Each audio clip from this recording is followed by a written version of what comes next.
Watch this.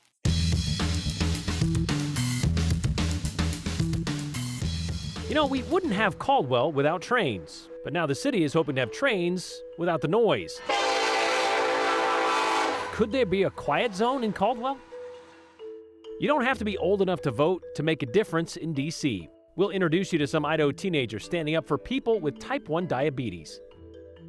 More predictable than the extra point, we now know who's supposed to win the Mountain West.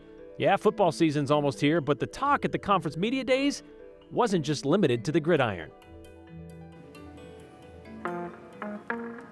Advocacy. It's a core principle of democracy. Of course, voting is the pinnacle of all of it, but what if you can't vote? You're like not old enough. Well, you do the next best thing and try to convince others of their choices. And that's what a group of Idaho teenagers did in our nation's capital recently when a nationwide group descended on D.C. to advocate for type 1 diabetes treatments. Well, Gem State wasn't about to be left out. Joe Paris spoke with the trio of Idaho teenagers about their trip and what message they want congressional leaders to learn about. Straight to the source for a group of young Idahoans, an opportunity to advocate for what is most important to them. Kennedy, Maggie, and Heidi are a part of Breakthrough T1D 2025 Children's Congress. Heidi Lyman explains. I'm advocating for type 1 diabetes for cheaper insulin, cheaper supply costs, and a cure and research for diabetes. Delegates with T1D, type 1 diabetes, from across the country, they came together in D.C. recently to push Congress to renew the special diabetes program, sharing their story in person and online. One of the hardest things about diabetes is that there's never a day off, and there are no breaks. Every day for every meal, I have to count carbs and dose insulin for everything I eat. Advocates explain T1D is an autoimmune condition that causes the pancreas to make very little insulin, or none at all. This leads to a dependency on insulin therapy and a risk of short and long-term complications, which can include highs and lows in blood sugar. Kennedy McGrain earned a seat at the table, meeting with Idaho Senator Jim Risch about the importance of the program, a point shared by fellow Idahoan Maggie Joyner. I have talked with Congress people before, and I just have seen how important it is for us to get this funding. And I'm going to college soon, and I understand the difficulties that can come with having diabetes, especially transitioning to adult life. And I wanted to make sure that everybody in the U.S. can have access to what they need when they have diabetes. Type 1 diabetes is very expensive to live with. The reauthorization of the special program helps keep costs manageable. And managing it all, never mind the cost, is hard enough. So this is my CGM. It's my Dexcom G6. This is my insulin pump. It has a tube, and it connects to my little monitor, and you can see my blood sugar right there. And you can see my little trending graph and all my insulin doses and whatnot. The monitoring and medicine can cost thousands of dollars, something hard to comprehend for people unfamiliar with it all. It's that bond that brings so many young people together, advocating for a better future for all of them. It's really cool to have people in the same state going through the same stuff and loving what we do. The Children's Congress meets every other year to advocate and explain to our nation's highest-ranking officials. And this year, they also got to be a part of a special message of inclusion. Mattel, the Barbie company, made a Barbie with an insulin pump and glucose monitor. All of her devices are seen in her outfit. I know that when I was this old, or even up until a few years ago, I was scared to wear clothes that would expose my insulin pump or my CGM. And so seeing that she wears them proudly is super cool. And there were so many younger kids that were just so excited, and it was super sweet to see them. And I know that they just want to rip it out of the box and play with it. So it wasn't just a token trip, because without congressional action, that special program will expire in September. Brian, it's a great, example of people in our community going to D.C. to advocate for what they believe in. And it's something, too, that as youth, as you highlighted, they can't vote. It's the best way they can do it. Okay, so with all the cuts being tossed around in D.C. right now, federal funding being frozen or whatever, grants, that kind of stuff, was this one of those that could have been on the chopping block or could still be on the chopping block? I think, to be honest, everything's on the chopping block at the federal level at this point, and there's extra emphasis on taking a look at spending. That's why it was more important maybe than ever to have this group of youth from across the country and some international players as well in D.C. to explain firsthand to lawmakers at the highest level in our country why it's so important. Also, I just want to give a quick shout out to Secretary of State Phil McGrain. He helped shoot that whole thing. He was there being a proud dad with Kennedy. Nice. So, okay. Thank you, Phil, for helping to capture the sights and sounds of D.C. Politics running in the family. All right, thank you very much, Joe. All right, well, the city of Caldwell was built around the railroad, like literally. When the Oregon Short Line was looking to build a route through southwestern Idaho, the company opted out of building into Boise and instead planted stakes to a railroad construction camp 30 miles west in what would they soon call Caldwell. So the industry is ingrained in the community, except as a modern metropolis, the city hasn't been too keen on some of the things trains bring in, like those horns, which is why for the last decade or so, because of complaints from those that live and work closest to the tracks, Caldwell has tried to figure out a way to do away with the whistles. The problem? The $4 million it would take to put in new gates and detection equipment. That hasn't been in the budget. But they may have a plan for a lower price. Aspen Shumpert takes us there to bring us both. There's a lot of things that add to the city of Caldwell's charm. Downtown shops, events in Indian Creek Plaza, but there's one characteristic that's been there for over a century. The railroad tracks that stretch through the city. And the sounds of the train horns. Those horns, they're about 110 decibels when they blast, so it's very loud.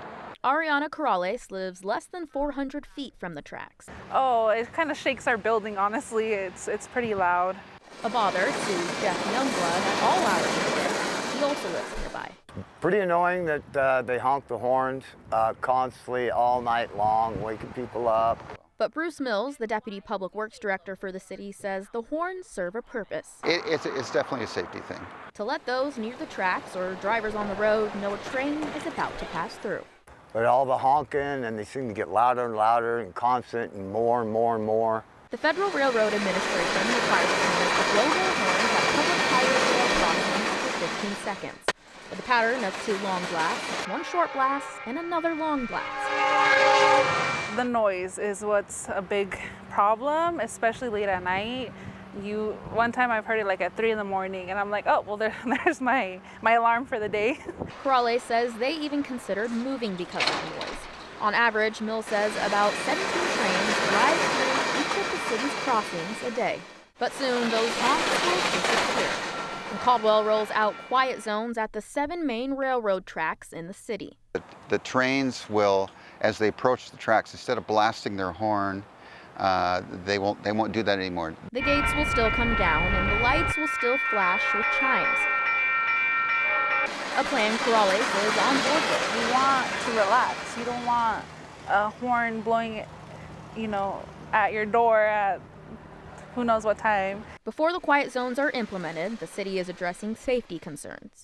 The railroad's biggest concern, if you're not going to be able to blast your horn anymore for a warning, they don't want people in their vehicles sneaking around the railroad tracks. But Mills says they have a plan to try and negate that. To put a median curb down the middle of the road so as the cars are stacked up there, they can't cross this high curb and go around the tracks. Safety mitigation, some residents say, is enough for them.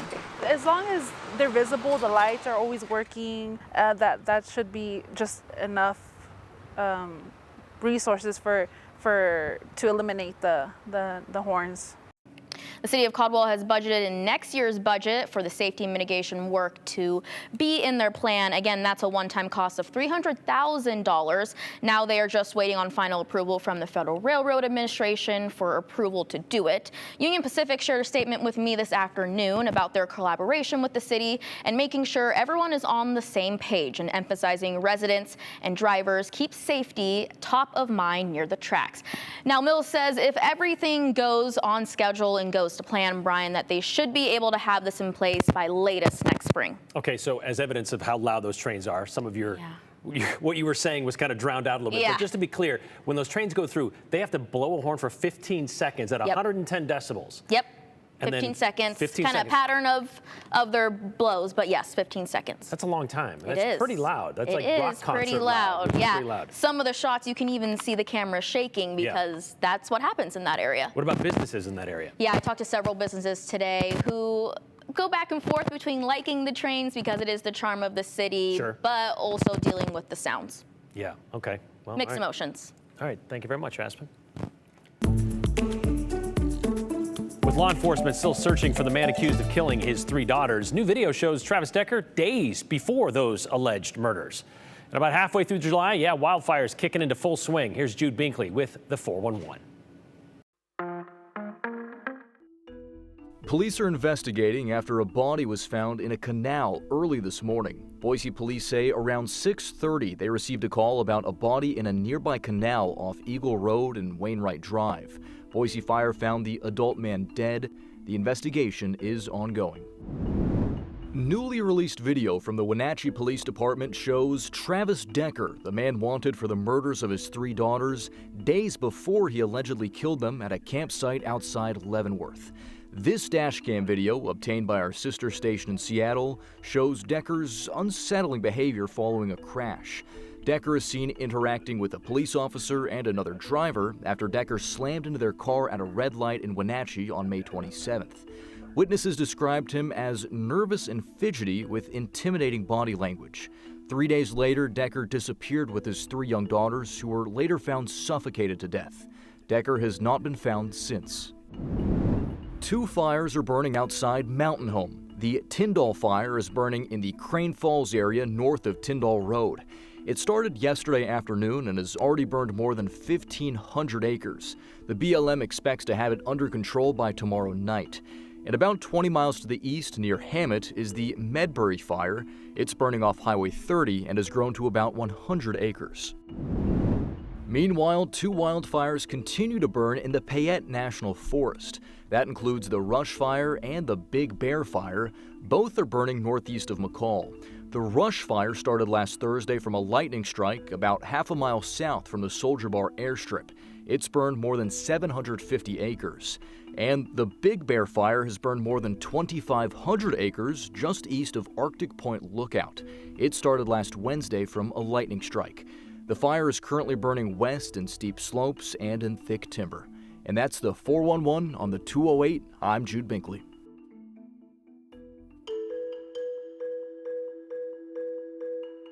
Football is supposed to be the focal point this time of year, but today the Mountain West Commissioner had to address another sport and a lawsuit over a former volleyball player. Maybe there's something you would like to address on the 208, either from today or something we should look into tomorrow. Hit us up with a text message, 208-321-5614. And don't forget your name and the hashtag the208. If you keep it clean, concise, and clever, well, we might share it at the end of the show.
It's the first harbinger of fall and college football, the pilgrimage to Las Vegas for Mountain West Media Days. Day 1 saw the release of who the media thinks will win the conference and a lineup of its best players. Boise State Broncos are preseason picks to repeat as Mountain West champs. They received 35 of the 39 media first place votes and earned more than 460 total points. No surprise seeing where the Broncos ended the season last year in the college football playoff, of course, but this would be the 15th straight year Boise State has been dubbed the favorite since joining the Mountain West in 2011. So every year, UNLV was picked as the Broncos' biggest competition. They came in second in today's vote. Meanwhile, preseason Offensive Player of the Year is Boise State's quarterback Maddox Madsen. Madsen is the 8th Bronco to be picked as a preseason favorite Player of the Year. He led the league in passing yards and touchdowns last year. Madsen joins other Bronco quarterbacks in this ranking, including Kellen Moore and Brett Rippon. Remember those guys? Boise State also placed a league-high 10 players on the preseason All-Mountain West team. And that includes All-Americans Cage Casey, Jaden Virgin Morgan, Matt Lauder, Marco Notarani, and Braxton Feely were All-Mountain West last year, as well as now this year. So Mountain West Media Days, supposed to focus primarily on football, and it did for the most part, with a lot of questions directed toward the commissioner in her morning press conference about, teams leaving for the Pac-12.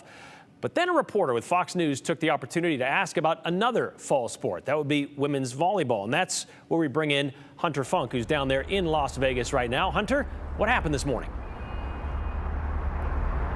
Yeah, you nailed it, Brian. We were expecting to see, a little bit of heat come on Commissioner Gloria.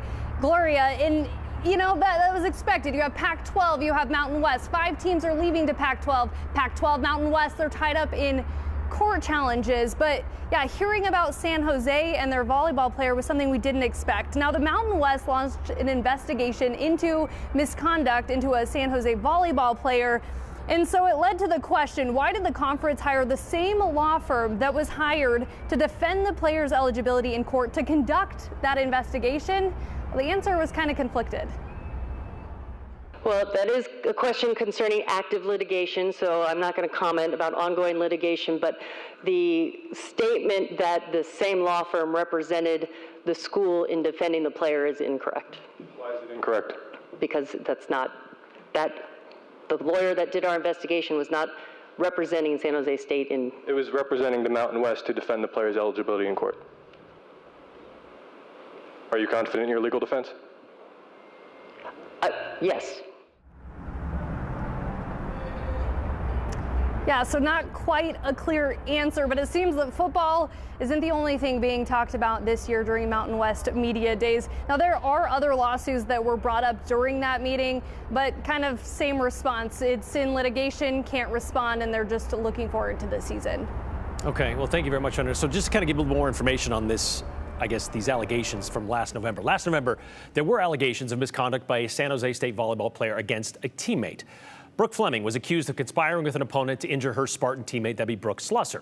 The Mountain West hired a law firm to conduct an investigation into those claims. And they found no evidence and cleared Fleming of doing anything wrong. Fleming, you might remember, is the alleged transgender athlete at the center of, well, quite the controversy from last fall when 5 Mountain West teams forfeited their matches against San Jose State rather than compete against her. Later that month, not very much longer, but Slusser filed a lawsuit against the Mountain West and San Jose State for allowing a transgender athlete to compete on the women's team. The Mountain West then hired the same law firm to keep Fleming eligible during that to prevent an injunction. That's according to a report from Fox News from 3 weeks ago. So that's kind of the background to the question from the Fox News reporter. 2 Boise State volleyball players joined that lawsuit, by the way, and it is still ongoing, despite an executive order from President Trump back in February banning transgender women from competing against other women, which led to the NCAA a day later to revise and reverse its transgender athlete policy. You see, before, transgender women could compete on women's teams as long as they had a year of hormone therapy. But now they can practice with the team and they can receive Title IX benefits, but they cannot compete on those teams or against other women. We have reached out to the attorneys representing Slusser et al., but we have yet to hear back.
Oh,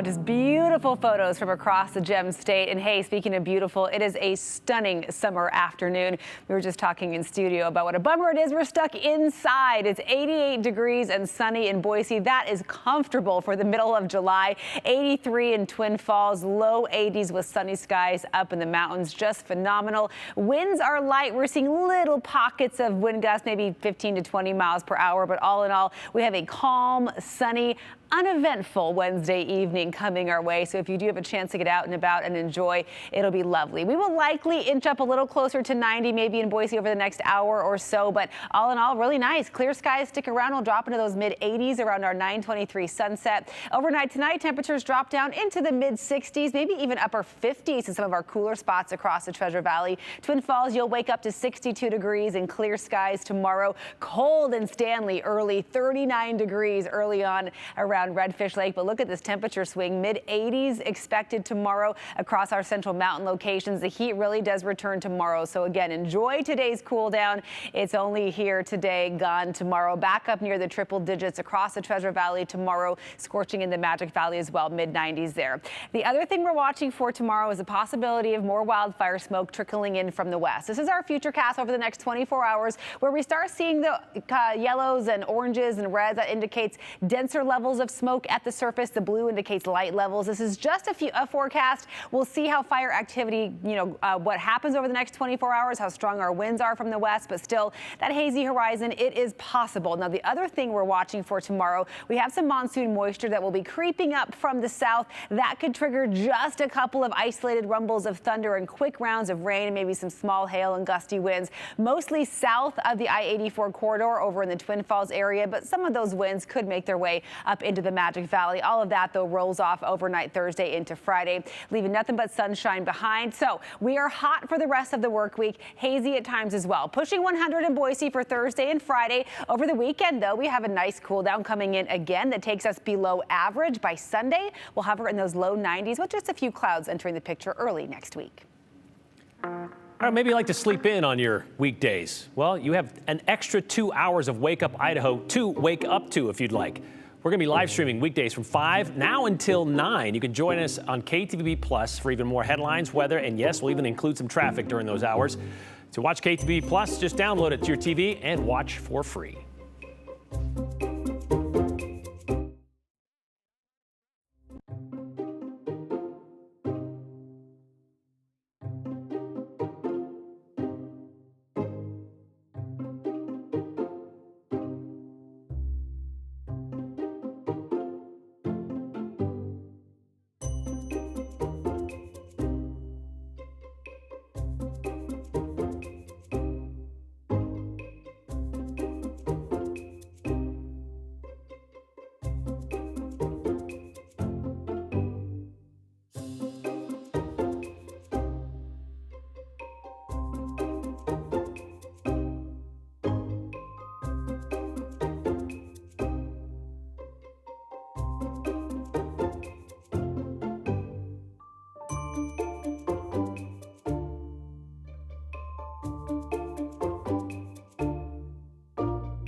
Jules from Oregon would like to chime in on the trains in Caldwell. Come on, trains are wonderful and soothing, melodic sound. Hopefully this decision doesn't increase your train accidents. Enjoy the chug-a-chug melody.